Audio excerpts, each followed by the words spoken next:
नमस्कार। एकता शान्ति र संस्कारको सम्भाग कालिका एचडीमा तपाईलाई स्वागत छ। म सुनिल पराजुली। कालिका समाचार सुरु गरौं प्रमुख समाचारका शीर्षकहरूबाट। कालिका समाचारको साथमा Vijay steel, want to rule, Vijay cement, तपाईको सपनाको मजबुत निर्माण। यस यामाहा।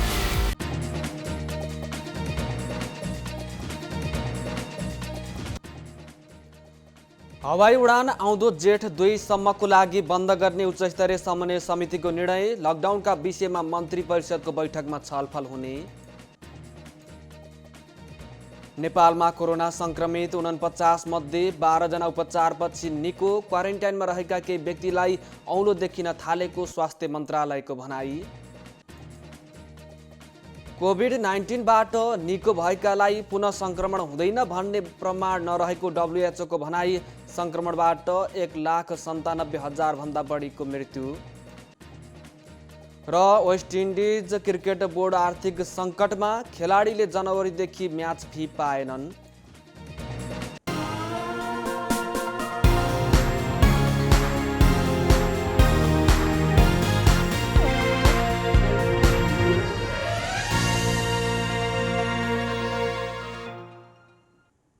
कालिका समाचार सुरु गरौं राष्ट्रिय समाचारबाट। कोरोना भाइरस कोभिड-19 संक्रमण रोकथाम तथा नियन्त्रण उच्चस्तरीय समन्वय समितिले आन्तरिक तथा अन्तर्राष्ट्रिय उडानहरू थप 15 दिन बन्द गर्ने निर्णय गरेको छ। शनिबार बसेको समितिको बैठकले आन्तरिक तथा अन्तर्राष्ट्रिय उडानहरू मे 15 तारिकसम्म बन्द गर्ने निर्णय गरेको हो। यसअघि अप्रिल 30 सम्म उडानहरू बन्द भएका थिए। समन्वय समितिले उडानहरू बन्द गर्ने निर्णय गरे पनि लकडाउनको विषयमा भनी केही निर्णय नगरेको प्रधानमन्त्री तथा मन्त्री परिषद कार्यालयका सचिव नारायण प्रसाद बिडारीले बताउनु भएको छ। लकडाउनको प्रभाव र कोरोना रोकथाम तथा नियन्त्रणको लागि अहिलेसम्म भएका प्रयासहरूको विषयमा बैठकमा समीक्षा भए पनि समय थप्ने वा खुकुलो बनाउने भन्ने विषयमा केही निर्णय नभएको उहाँले बताउनु भएको छ। लकडाउनको विषयमा मन्त्री परिषद बैठकले निर्णय गर्ने सचिव बिडारीले बताउनु भएको छ। प्रदेशहरूलाई समन्वय गर्ने मन्त्रीहरूको समेत सहभागिता रहेको समिति बैठकमा अहिलेसम्म भएका कामहरूको समीक्षा भएको छ। लकडाउनको प्रभावकारिता, कार्य सफलताका विषयमा समीक्षा भएको सचिव बिडारीले बताउनु भएको छ। सचिव बिडारीले अहिलेको अवस्थामा औषधिजन्य सामग्रीको आपूर्ति र उपलब्धता सहज रहेको बताउनुभयो। स्वास्थ्य सामग्री चाहिएको ठाउँमा सजिलै पुर्याउन सकिने अवस्थामा सरकार रहेको उहाँको भनाइ छ। क्वारेन्टाइनमा रहेका केही व्यक्तिहरूमा औलो रोगको संक्रमण देखिन थालेको छ। देशका विभिन्न ठाउँमा क्वारेन्टाइनमा रहेका केही व्यक्तिहरूमा औलो पोजिटिभ देखिएको स्वास्थ्य तथा जनसङ्ख्या मन्त्रालयले जनाएको छ। क्वारेन्टाइनमा रहेका व्यक्तिहरूमा परीक्षण गर्दा पोजिटिभ देखिएको मन्त्रालयका प्रवक्ता डाक्टर विकास देवकोटाले बताउनु भएको छ। कुन ठाउँको क्वारेन्टाइनमा बसेका कतिजनामा संक्रमण देखिएको हो भन्ने विषयमा भने मन्त्रालयले केही जानकारी दिएको छैन। क्वारेन्टाइन स्थल व्यवस्थित बनाउन उहाँले सबैलाई आग्रह समेत गर्नुभएको छ। अहिलेको अवस्थामा गर्भवती महिला र बच्चाहरूलाई लामखुट्टेको टोकाइबाट जोगाउन र व्यक्तिगत तथा वातावरणीय स्वास्थ्यमा ध्यान दिन पनि उहाँले आग्रह गर्नुभएको छ। नेपालमा शनिबारसम्म 49 जनामा कोरोना संक्रमण पोजिटिभ देखिँदा 12 जना उपचारपछि निको भएर घर फर्किएका छन्। स्वास्थ्य तथा जनसङ्ख्या मन्त्रालयका अनुसार भरतपुर अस्पतालमा उपचाररत 27 वर्षीय पुरुष शनिबार निको भएका छन्। यसअघि शुक्रबार धौलागिरी अस्पतालबाट 19 वर्षीय युवती उपचारपछि निको भएर घर फर्किएकी थिइन्। शुक्रबार नै झापामा एकजना कोरोना संक्रमित देखिएका थिए। झापाको दमकका 62 वर्षीय पुरुषमा कोरोना पोजिटिभ देखिएको स्वास्थ्य तथा जनसङ्ख्या मन्त्रालयका प्रवक्ता डाक्टर विकास देवकोटाले बताउनु भएको छ। चैत 4 गते उहाँका छोरा दुबईबाट फर्किएका थिए। संक्रमण देखिएका पुरुषसँगै अन्य 3 जनाको आरडीटी पोजिटिभ देखिएपछि पीसीआर परीक्षण गरिएको थियो। पीसीआर गर्दा 1 जनाको रिपोर्ट पोजिटिभ आएको प्रवक्ता देवकोटाले बताउनु भएको छ। अहिले सबैभन्दा बढी विराटनगरमा 30, वीरगञ्जमा 5 तथा भरतपुर तथा धनगढीमा 1-1 जना गरी देशभरि 37 जना उपचाररत रहेका छन्। परीक्षणको आँकडा करिब 50,000 नजिक पुगेको छ। आरडीटी र पीसीआर विधिबाट गरी अहिलेसम्म 49,336 जनाको कोरोना परीक्षण गरिसकेको छ। प्रवक्ता देवकोटाका अनुसार PCR विधिबाट 9,666 र आरडिटी विधिबाट 39,670 जनाको परीक्षण गरिएको छ। पछिल्लो 24 घण्टामा 1,945 वटा नमुना परीक्षण गरिएको प्रवक्ता देवकोटाले बताउनु भएको छ। कोरोना भाइरस कोभिड-19 रोकथामको लागि लागू गरिएको लकडाउनको आज 33औं दिन पुरा भएको छ। गत चैत्र 11 दिन यता देशभर लकडाउन लागू गरिएको छ। लकडाउनका कारण शहरी क्षेत्रको दैनिक जनजीवन सबैभन्दा बढी प्रभावित भएको छ। तर पनि काठमाडौँ उपत्यका लगायतका ठूला शहरहरूमा मानिसहरूले लकडाउनको पालना गरेका छन्। शहरका मुख्य सडकहरू सुनसान देखिन्छन्। शनिबार पनि अत्यावश्यक सेवाका सवारी साधन मात्रै चलेका छन्। कार्यालय, यातायात, पर्यटन, धार्मिक मठ मन्दिर लगायतका सबै क्षेत्रहरू बन्द रहेका छन्। स्वास्थ्यकर्मी, सुरक्षाकर्मी, सञ्चारकर्मी लगायत अत्यावश्यक सेवामा कार्यरत कर्मचारीहरूका सवारी साधनहरू फाटफुट चलेका छन्। लकडाउनको पूर्ण पालना गराउन सुरक्षाकर्मीले गर्ने जाँचलाई कडाई समेत गरेको छ। चोकमा बसेर नेपाल प्रहरीले सवारी साधन र पैदल यात्रुको चेक जाँच गरिरहेका छन्। शहरका भित्री सडक पनि सुनसान देखिन्छन्। पसलहरू बन्द रहेका छन्, तर केही अत्यावश्यक खाद्य सामग्री बिक्री गर्ने पसल र औषधि पसलहरू सञ्चालनमा आएका छन्। मानिसहरू आफ्नो घर नजिकको पसलसम्म पुगेर सामग्री खरिद गर्ने गरेका छन्। सरकारले वैशाख 15 गतेसम्म लकडाउनको समय तोकेको छ।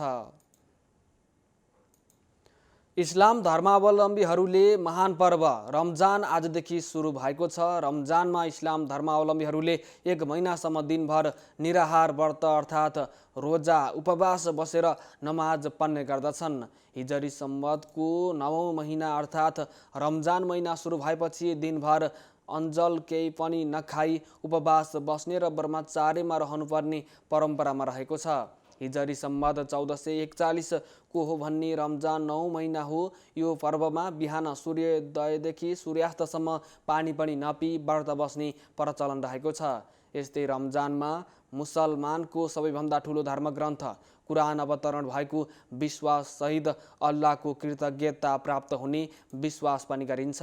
रमजान महिनाको अर्को ठुलो विशेषता दान दिनु, गरिब र दीन दुखीलाई सेवा गर्नु तथा जकात निकाल्नु पनि हो। रमजानमा मस्जिदमा सामूहिक नमाज प्रार्थना समर्पण गर्ने परम्परा भए पनि यस वर्ष कोरोना भाइरस कोभिड-19 को सन्तासका कारण इस्लाम धर्मावलम्बीहरूले घरमै बसेर नमाज अदा गर्दैछन्। कोरोना भाइरस संक्रमणको रोकथामको लागि सरकारले लकडाउन लागू गरेकोले त्यसको परिपालना गर्दै घरमै सबै विधि पूरा गरेर नमाज अदा गरिँदैछ, जसका कारण रमजानमा सधैँ भिडभाड हुने देशभर रहेका मस्जिदहरू अहिले सुनसान देखिएका छन्। रमजानमा गर्भवती, बिरामी, महिला र अशक्तहरूलाई रोजा बस्न छुट रहेको छ भने रोजा बस्नेहरूले निश्चित नियम भने पूरा गरेको हुनुपर्नेछ। रमजानमा शरीरलाई चोखो राखेर मात्र रोजा बस्नुपर्नेछ। एकता, शान्ति र संस्कारको संवाहक कालिका एचडीमा प्रसारित कालिका समाचारमा पालो भएको छ विज्ञापनको। तर त्यसभन्दा अगाडि प्रमुख समाचारका शीर्षकहरू।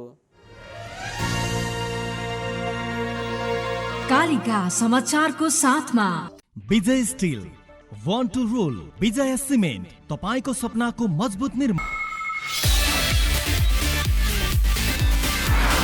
यस यामाहा।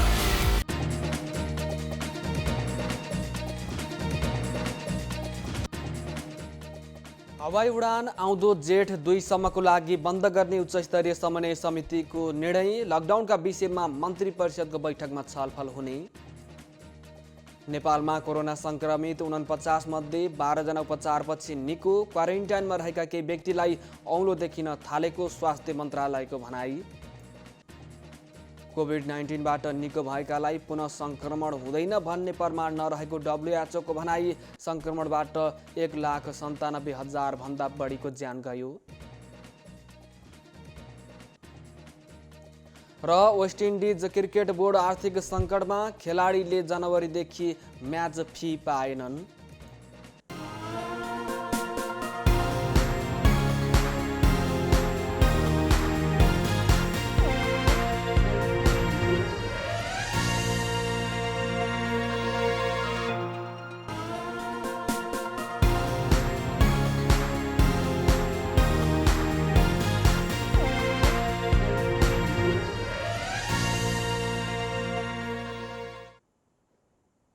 विज्ञापनपछि कालिका समाचारमा पुनः स्वागत छ। अब स्थानीय समाचार। चितवनका कोरोना संक्रमित युवा निको भएर डिस्चार्ज भएका छन्। भरतपुर अस्पतालमा उपचाररत 27 वर्षीय युवा 10 दिनपछि डिस्चार्ज भएका हुन्। तर अस्पतालबाट डिस्चार्ज भए पनि अस्पतालको आइसोलेसनमै बस्ने अस्पतालले जानकारी दिएको छ।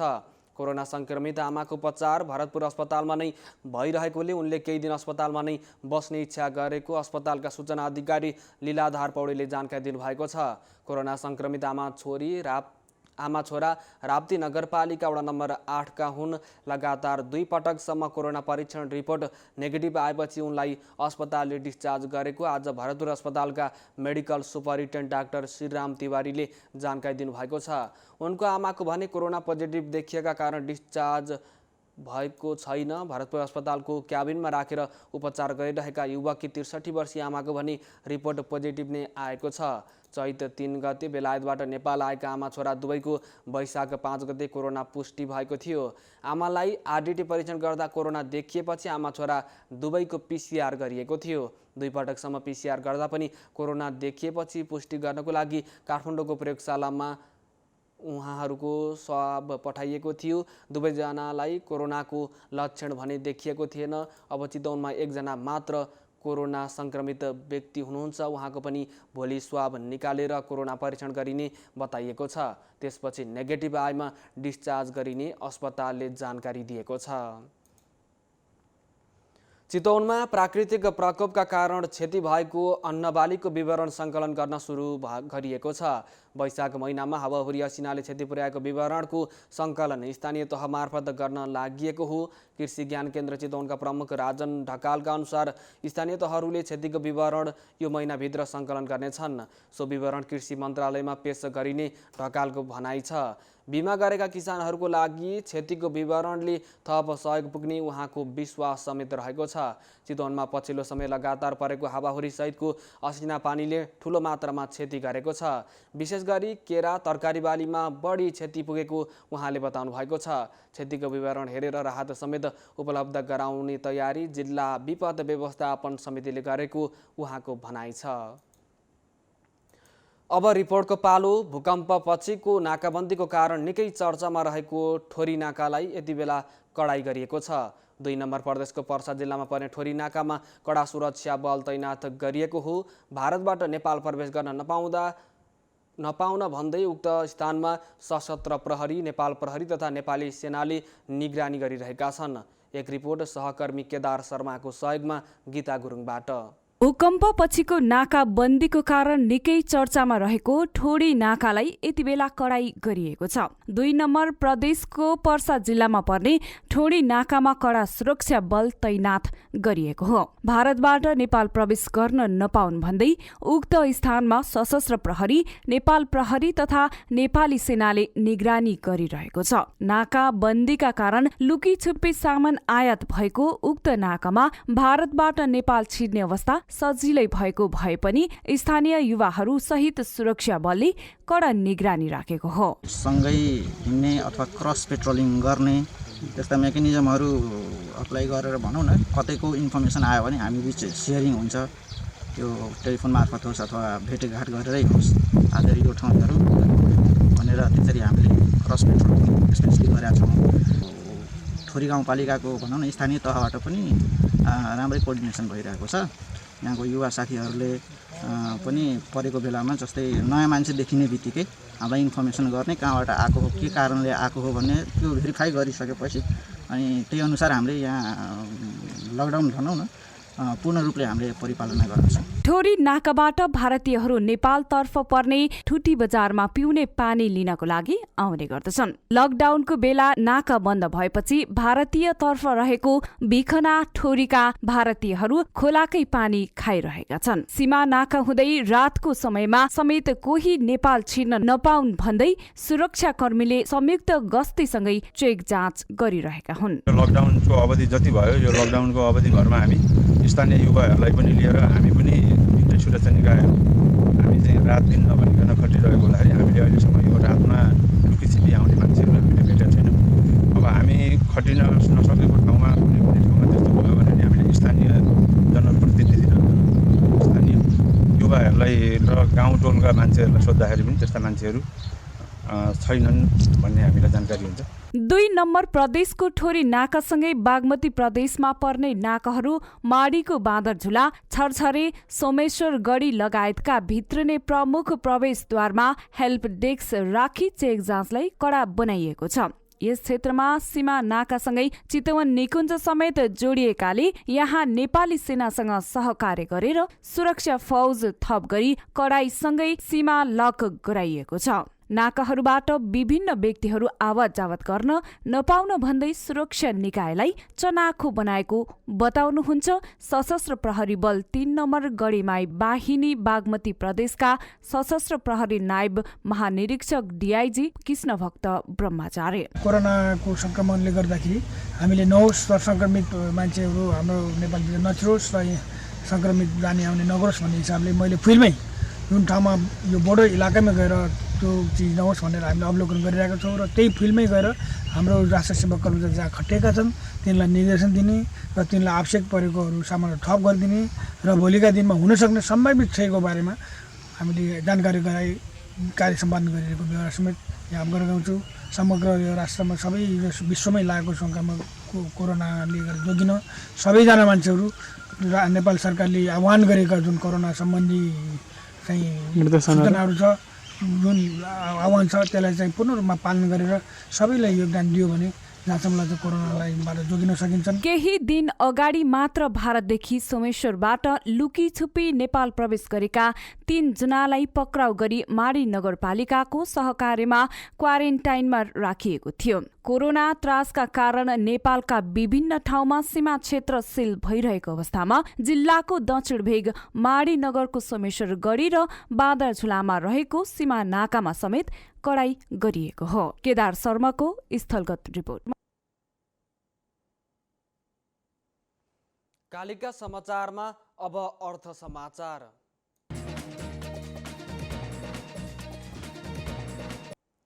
कोभिड-19 को जोखिम हुन नदिन लकडाउन जारी रहेपछि हेटौडामा रहेका औद्योगिक क्षेत्रमा रहेका उद्योगमा दैनिक रु 30 करोड घाटा भइरहेको छ। हेटौडा औद्योगिक क्षेत्रमा ठुला र मजौला गरी 111 उद्योगहरू रहेका छन्। औद्योगिक क्षेत्रमा 5000 कर्मचारी सहित मजदुर कार्यरत रहेका छन्। लकडाउनका कारणले सो उद्योग बन्द भएपछि अहिले उद्योगको अवस्था दयनीय छ भने मजदुरको समेत रोजगारी गुमेको छ। लकडाउन हुनुभन्दा अगाडि प्रत्येक उद्योगको करिब रु 3 करोड भन्दा बढीको कारोबार हुने गरेको थियो। हेटौडा औद्योगिक क्षेत्र व्यवस्थापन लिमिटेड कार्यालयका अनुसार अति आवश्यक वस्तुहरू उत्पादन गर्ने 20-21 उद्योग मात्र सञ्चालनमा रहेका छन्। सामाजिक दूरी तथा स्वास्थ्य जाँचको समेत व्यवस्था गरिएको ती उद्योग समेत आंशिक रूपमा चलेको बताइन्छ। उद्योगमा कच्चा पदार्थ, मजदुर अभाव, ढुवानी र बिक्री वितरणको समस्याले आंशिक रूपमा चलेको छ।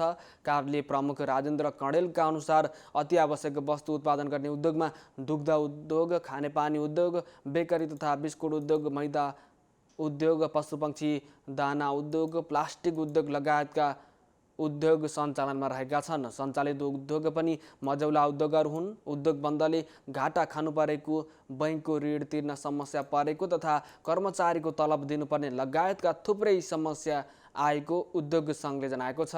सङ्घका अध्यक्ष लेखराज पोखरेलको अनुसार उद्योगीको व्यापक गुनासो रहेको उल्लेख गर्नुभएको छ। कालिका समाचारमा अब अन्तर्राष्ट्रिय समाचार। विश्वभर फैलिएको कोरोना भाइरस महामारीबाट विश्वभर 1,97,000 भन्दा बढीको मृत्यु भएको छ भने 28,33,000 व्यक्ति सङ्क्रमित भएका छन्। जोन्स हपकिन्स विश्वविद्यालयका अनुसार नेपाली समयअनुसार शनिबार मध्याह्नसम्ममा संयुक्त राज्य अमेरिकामा विगत 24 घण्टाको अवधिमा 1959 जनाको मृत्यु भएको छ। यो सहित अमेरिकामा सबैभन्दा बढी 52,217 जनाको मृत्यु भइसकेको छ। युरोपेली मुलुकहरूमध्ये इटालीमा 25,969 जना, स्पेनमा 22,524 जना, फ्रान्समा 22,245, बेलायतमा 19,506 जना, बेल्जियममा 6,679 जना, जर्मनीमा 5,760 जना, नेदरल्यान्ड्समा 4,289 जना, स्विडेनमा 2,152 जना, स्विजरल्यान्डमा 1,589 जना, रसियामा 615 जनाको मृत्यु भएको छ। यसै गरी इरानमा 5,574 जनामा चीनमा 4,632 जना, ब्राजिलमा 3,704 जना, मेक्सिकोमा 1,221 जना, भारतमा 775, इन्डोनेसियामा 689 जना, इक्वेडरमा 576 जनाको मृत्यु भइसकेको छ। कालिका समाचारमा अब खेल समाचार।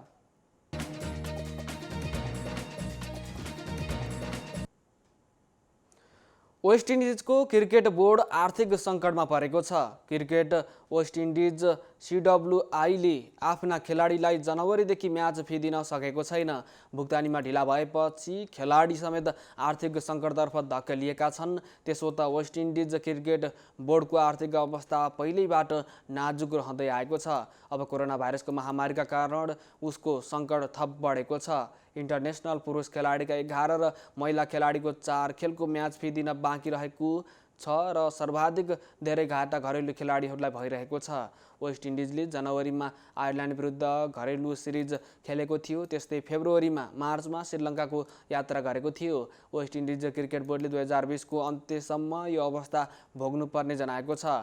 पुरुष खेलाडीले आयरल्यान्डको तर्फबाट घरेलु सिरिज 3 एकदिवसीय र 3 टी20 खेलेको थियो। त्यस्तै श्रीलङ्का विरुद्ध पनि 3 एकदिवसीय र 3 टी20 खेलेका थिए। विश्वकपमा खेलेको 4 खेलको समेत म्याच फी पाएका छैनन्, जसले गर्दा खेलाडीहरूलाई आर्थिक सङ्कट हुँदै गएको अन्तर्राष्ट्रिय सञ्चार माध्यमहरूले बताएका छन्।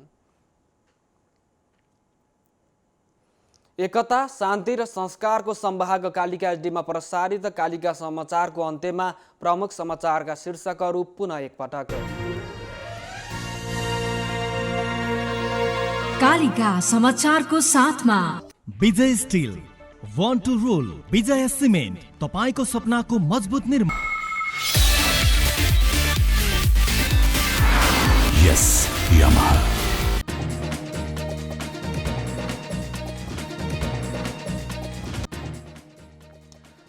हवाई उडान आउँदो जेठ 2 सम्मको लागि बन्द गर्ने उच्च स्तरीय समन्वय समितिको निर्णय। लकडाउनका विषयमा मन्त्री परिषदको बैठकमा छलफल हुने। नेपालमा कोरोना संक्रमित 49 मध्ये 12 जना उपचारपछि निको। क्वारेन्टाइनमा रहेका केही व्यक्तिलाई औलो देखिन थालेको स्वास्थ्य मन्त्रालयको भनाई। कोभिड-19बाट निको भएकालाई पुनः संक्रमण हुँदैन भन्ने प्रमाण नरहेको WHO को भनाई। संक्रमणबाट 1,97,000 भन्दा बढीको मृत्यु। र वेस्ट इन्डिज क्रिकेट बोर्ड आर्थिक सङ्कटमा, खेलाडीले जनवरीदेखि म्याच फी पाएनन्।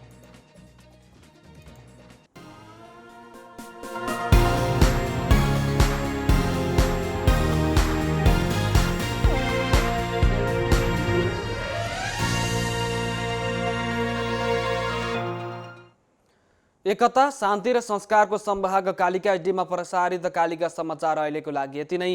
हेर्दै गर्नुहोला कालिका एचडी। म सुनिल पराजुली बिदा हुन्छु। नमस्कार।